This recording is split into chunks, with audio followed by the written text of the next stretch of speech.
Jesus said, "You have heard that it was said, an eye for an eye and a tooth for a tooth.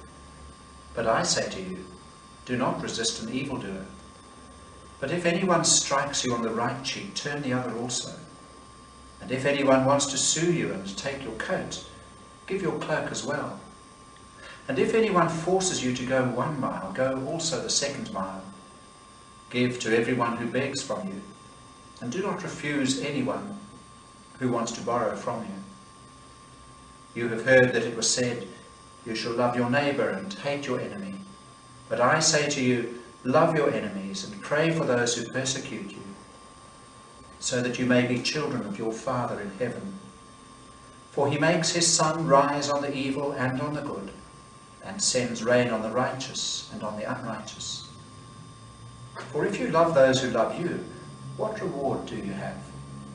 Do not even the tax collectors do the same? And if you greet only your brothers and sisters, what more are you doing than others? Do not even the Gentiles do the same? Be perfect, therefore, as your heavenly Father is perfect.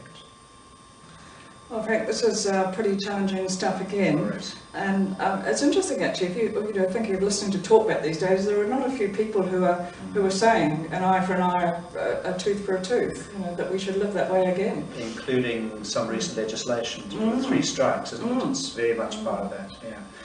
Actually, this is one of my favourite passages, these first few verses about turning the other cheek, giving your cloak and going the extra mile, because in a way I suppose I've lived some of it, and it takes me back into the mid-80s when I was living in South Africa, and I came across Walter Wink's work and his explanation of this.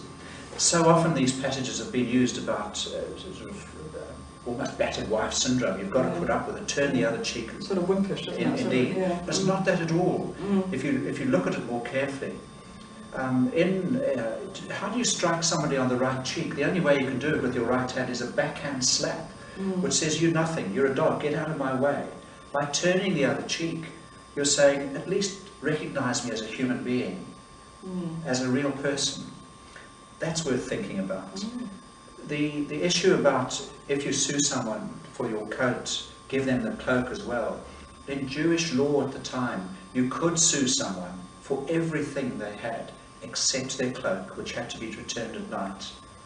And we need to recognize too that nakedness, the shame, was not on the person who was naked, but on the one who caused the nakedness. Who shamed them. Yeah. So by offering to give your cloak as well, you actually suddenly are in a position of power when you thought you were powerless. It's quite subversive, that. It's very subversive. Quite subtle. And I love it. I think it's wonderful stuff. And the same is true of the third one, about going the extra mile.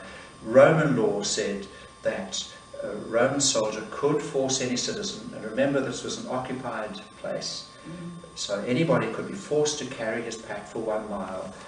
By offering to go another mile, you're putting the poor old Roman soldier actually in a terribly embarrassing position. And I think it's a lovely, very humorous picture. Here's this great big burly Roman soldier on his knees begging for his pack to be given back to him. Because he's going to get into trouble. Because he's going to get into trouble. And this sort of non-violent action, which is what it is very powerful stuff, very subversive. Think about Gandhi's statue down by the railway station. Indeed, just down this there. Is going, back well beyond. It is going back, and Martin Luther King, it's well within all that. St. Francis doing the same sort of thing. You were talking about that in South Africa. I was. I remember very well an incident when people's homes were being bulldozed in squatter camps, and one morning, very early in the morning, they came. Once the men had gone to work, and the women confronted the bulldozers actually by stripping off their clothes. And they stood there literally stripping off their clothes. For that day, it didn't get bulldozed. In the long run, it didn't help. It's not an easy way to go. But isn't this actually what the cross is about? Jesus doesn't retaliate. He absorbs the evil, and he actually shows the person or the people doing the evil, doing the damage, what they are like.